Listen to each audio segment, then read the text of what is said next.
वैद्यनाथ मंदिर ये सिर्फ एक पूजा स्थल नहीं है, बल्कि ये तो अनसुलझे रहस्यों का एक पूरा केंद्र है। आज हम इन्हीं रहस्यों से पर्दा उठाने वाले हैं। कुछ ऐसे रहस्य जो हमारी पुरानी आस्था को आज के मुश्किल सवालों से जोड़ते हैं।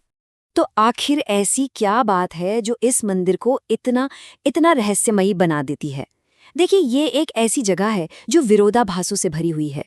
एक ऐसा पवित्र स्थल जो अपने ही बनाए लगभग हर नियम को तोड़ता हुआ नजर आता है। सोचिए, यहाँ जो मुख्य देवता हैं भगवान शिव, वो संहारक नहीं हैं, बल्कि उनकी पूजा एक वैद्य यानी परम चिकित्सक के रूप में होती है। और तो और किसी भी दूसरे बड़े शिव मंदिर को देख लीजिए, वहां ऐसा कुछ नहीं मिलेगा।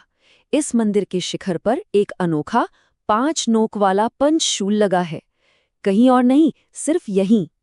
और सबसे चौंकाने वाला विरोधाभास तो ये है कि यहाँ देवता को चढ़ाया जाने वाला सबसे पवित्र चढ़ावा वो कौन बनाता है? पुजारी नहीं, बल्कि हर दिन आजीवन कारावास की सजा काट रहे कैदी इसे तैयार करते हैं। तो चलिए इन सारे रहस्यों को एक एक करके सुलझाते हैं। हम बात करेंगे मंदिर की पौराणिक कहानियों की, रावण की उस अधूरी यात्रा की, ज्योतिर्लिंग से जुड़े 1000 साल पुराने विवाद की, उस अनोखे पंचशूल के रहस्य की, कैदियों के बनाए मुकुट की कहानी और आखिर में विश्वास के उस चमत्कार की जिसे विज्ञान भी समझने की कोशिश कर रहा है। तो चलिए सबसे पहले इसकी नींव में बसी पौराणिक कथा से ही शुरू करते हैं। ये भक्ति, हताशा और एक दिव्य छल की कहानी है। एक ऐसी कहानी जो बताती है कि ये मंदिर आखिर बना ही क्यों।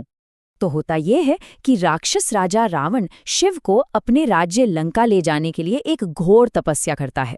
इतनी घोर कि अपने 10 में से 9 सिर तक अर्पित कर देता है। तब शिव एक वैद्य यानी डॉक्टर के रूप में प्रकट होते हैं, रावण के सिरों को वापस जोड़ते हैं और उसे एक पवित्र लिंगम देते हैं, लेकिन एक शर्त के साथ कि इसे लंका पहुंचने से पहले जमीन पर नहीं रखना। अब यहाँ देवताओं को डर लगता है, वो एक षड्यंत्र रचते हैं। वरुण देव रावण को जमीन पर उतरने के लिए मजबूर कर देते हैं और तभी भगवान गणेश एक चरवाहे के भेष में आकर वो लिंगम ले लेते हैं और फिर गणेश जी उस लिंगम को वहीं जमीन पर रख देते हैं। बस वो लिंगम वहीं स्थायी रूप से स्थापित हो जाता है और वही जगह आज देवघर यानी देवताओं का घर के नाम से जानी जाती है।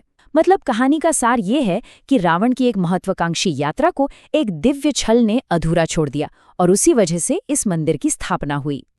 लेकिन एक बहुत बड़ा सवाल उठता है, क्या देवघर ही वैद्यनाथ ज्योतिर्लिंग का असली स्थान है? क्योंकि इसी सवाल ने महाराष्ट्र के परली में बने एक और मंदिर के साथ एक बहुत बड़ी बहस छेड़ दी है। तो चलिए दोनों दावों को जरा साथ साथ रखकर देखते हैं। देखिए, प्राचीन ग्रंथों में देवघर को पूर्वोत्तरे यानी उत्तर पूर्व में बताया गया है और वो भी एक चिता भूमि पर। वहीं कुछ शास्त्रों में परली का भी परल्याम वैद्यनाथम के रूप में जिक्र मिलता है। पौराणिक कथाओं को देखें तो देवघर वो जगह है जहां सती का हृदय गिरा था और शिव ने उनका दाह संस्कार किया था, जिससे ये चिता भूमि बनी।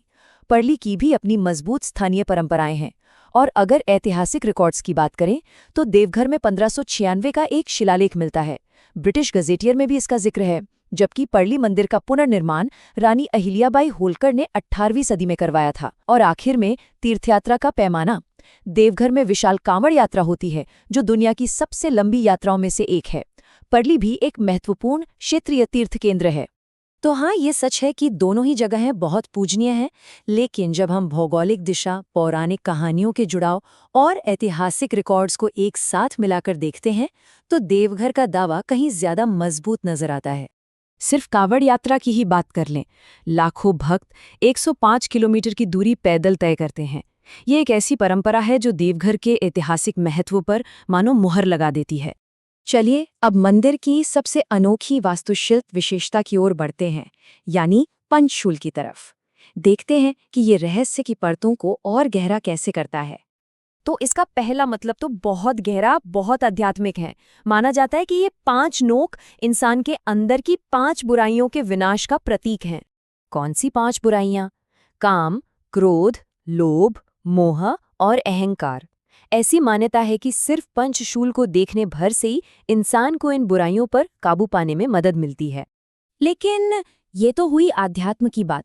इसका एक बड़ा ही दिलचस्प वैज्ञानिक सिद्धांत भी है, जो बताता है कि इसे असल में क्यों लगाया गया होगा।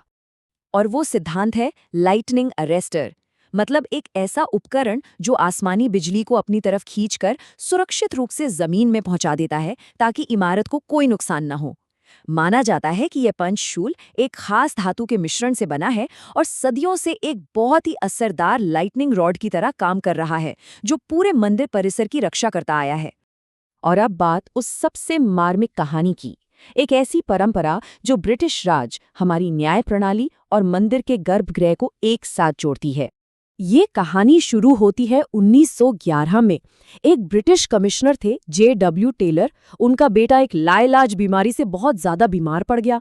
जब सारे रास्ते बंद हो गए तो टेलर ने किसी की सलाह पर देवता को फूलों का एक नाग मुकुट चढ़ाया और चमत्कार हो गया। उनका बेटा बिल्कुल ठीक हो गया और तब से लेकर आज तक ये परंपरा चली आ रही है। हर एक दिन ताज़ा नाग मुकुट बनाया जाता है और इसे पुजारी नहीं बनाते बल्कि देवघर सेंट्रल जेल के कैदी बनाते हैं। सोचिए, ये एक अटूट 100 साल से भी पुरानी परंपरा है, जिसका मतलब है कि हर शाम भगवान को उस भेंट से सजाया जाता है जिसे वो लोग बनाते हैं जिन्हें समाज ने मुजरिम करार दिया है।